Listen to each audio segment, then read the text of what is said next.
Miarabanao tompoko tafahoana izao mahafaly ainy manatanteraka izao fotoana manokana izao iarahantsika bavaka indray.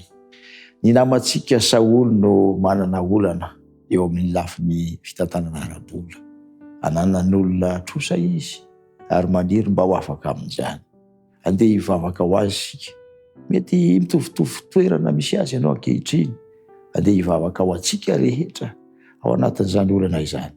Ary angataka koa isika ho an'ny zanaka mba hanana ny fahendrena ahafahan'izy ireny mivelatra amin'ny lafim-piainana rehetra. Hivavaka isika tompoko. Tompo Andriamanitra, ianao no ilay Andriamanitra efa nitia anay zanak'olombelona. Nanomenay ianao ny fahafahana manonona ny anaranao ary niantso anay hivavaka mandrakariva mba tsy hiketraka ny fonay ao anatrehan'ny ady sarotra hatrehana.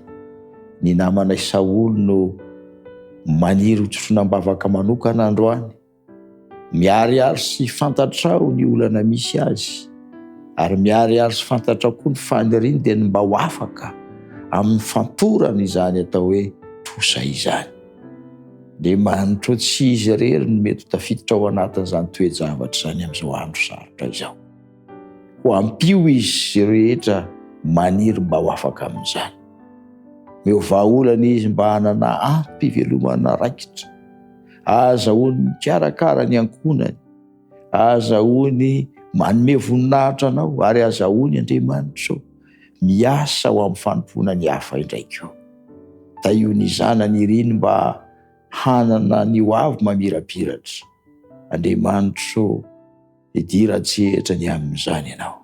Aza mafoy azy ianao, meteza ho namany mandrakariva amin'ny anaran'i Jesosy. Amen.